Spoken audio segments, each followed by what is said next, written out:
Bismillahirrahmanirrahim. Assalamualaikum warahmatullahi wabarakatuh. Perkenalkan, nama saya Thalita Tagizara Almalibari. Saya dari Prodi S1 Akuntansi dengan NIM 1022408. Di sini saya akan memaparkan materi dari mata kuliah Sistem Informasi Akuntansi.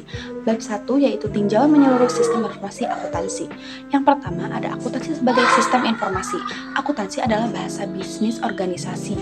Menggunakannya sebagai bahasa komunikasi saat berbisnis, seperti saat terjadi pertukaran barang dengan sejumlah uang. Dalam akuntansi diistilahkan sebagai menjual dan membeli. Nah, di sini ada diagram sistem akuntansi.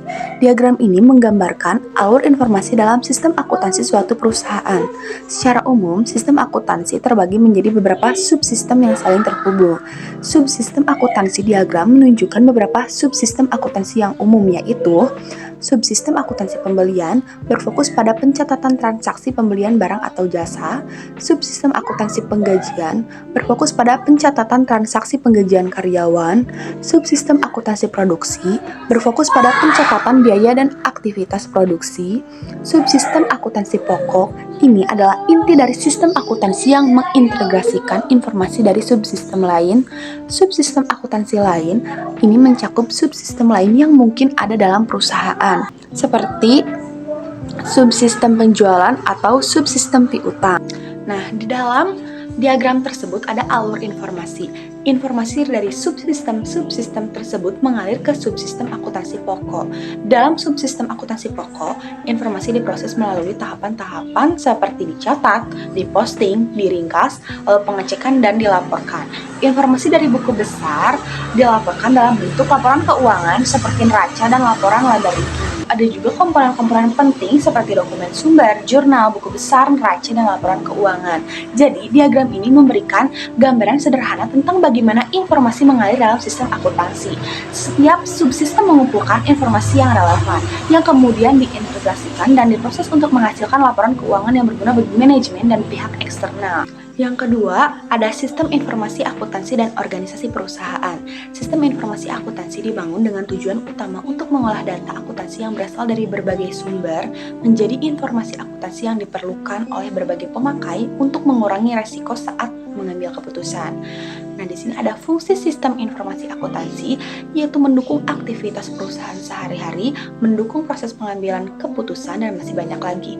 Peran sistem informasi akuntansi yaitu mengumpulkan dan memasukkan data ke dalam sistem informasi akuntansi, mengolah data transaksi, mengontrol semua proses yang terjadi, dan masih banyak lagi. Dimensi kualitas informasi yaitu harus akurat, relevan, tepat waktu, dan lengkap. Hubungan sistem informasi akuntansi dan sistem informasi manajemen, yaitu sistem informasi yang digunakan oleh suatu perusahaan di dalamnya mencakup informasi keuangan dan non-keuangan, disebut sebagai sistem informasi manajemen. Di sini terdapat bagan tingkat manajemen, yang paling atas itu top manager, yang kedua middle manager, dan paling bawah itu lower manager. Sistem informasi manajemen yang terfokus pada sistem informasi akuntansi berada di paling bawah, yaitu lower manager. Di sini ada bagan pengetahuan yang diperlukan untuk belajar sistem informasi akuntansi, yaitu tentunya tidak jauh dari teknologi, database, pelaporan, pengendalian, operasi bisnis, pengolahan transaksi, pengambilan keputusan, membangun dan mengoperasikan sistem, prinsip akuntansi, dan auditing. Nah, yang ketiga ada sistem. Sistem adalah kumpulan komponen apapun, baik fisik maupun non-fisik, yang saling berhubungan satu sama lain dan bekerja sama secara harmonis untuk mencapai satu tujuan tertentu. Tujuan sistem merupakan target atau sasaran akhir yang ingin dicapai oleh suatu sistem. Hubungan sistem adalah hubungan yang terjadi antara subsistem dengan subsistem lainnya yang setingkat, atau antara subsistem dengan sistem yang lebih besar. Di dalam sistem pasti terdapat input, proses, maupun output. Maksud di sini di mana segala sesuatu yang masuk lalu mengalami perubahan dan mengeluarkan hasil dari suatu proses yang merupakan tujuan dari keberadaan sistem. Bahasa sistem merupakan alat untuk berkomunikasi mengenai sistem.